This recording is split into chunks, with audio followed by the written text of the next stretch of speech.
Hey there, news enthusiasts! Today, I'm diving into a hot topic: the Supreme Court's recent move to temporarily block the deportation of suspected Venezuelan gang members. This is a complicated issue, so let's break it down. First, the U.S. Supreme Court, in a surprise move, has put a hold on deportations of Venezuelan migrants accused of gang ties. This decision comes after a legal challenge by the ACLU, arguing that these migrants were being sent back without due process. Justices Thomas and Alito disagreed, pushing for the deportations to continue. Now, the government's position is that these individuals are dangerous gang members, and their deportation is crucial for public safety. The Trump administration insists the detainees received proper notice and wants the lower courts to handle the matter.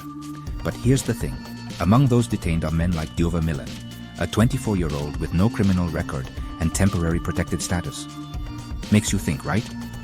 Human rights groups and the ACLU are raising the alarm, saying that deporting these men to Venezuela, a country known for human rights abuses, could lead to torture or even death. The international community expects the US to uphold its obligations to prevent such deportations. The situation has sparked a huge debate. How do we balance national security with human rights? Representative Pramila Jayapal has strongly condemned these deportations, adding to the political firestorm.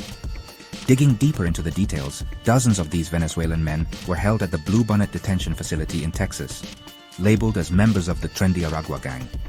Some were even loaded onto buses right before the Supreme Court stepped in. It's a chaotic scene, to say the least. We also can't ignore the bigger picture. This is all part of the Trump administration's aggressive immigration policies, invoking the Alien Enemy Act of 1798. This old law has led to several legal battles, questioning the balance between executive power and judicial oversight. Looking ahead, the Supreme Court's final ruling on this case could set a monumental precedent for future deportations where human rights are at stake. Meanwhile, over 200 men from Venezuela and El Salvador have already been deported, including Kilmar Abrego Garcia, a Salvadoran mistakenly sent to a maximum security prison. It's a stark reminder of what's at stake. Before we wrap up, there's been an unverified TikTok audio of detainees alleging false accusations of gang affiliation. That's still under scrutiny, but it adds another layer to this unfolding drama. So, what's next? We'll have to wait and see how the Supreme Court's final decision shapes the future of these deportations and the overall immigration landscape.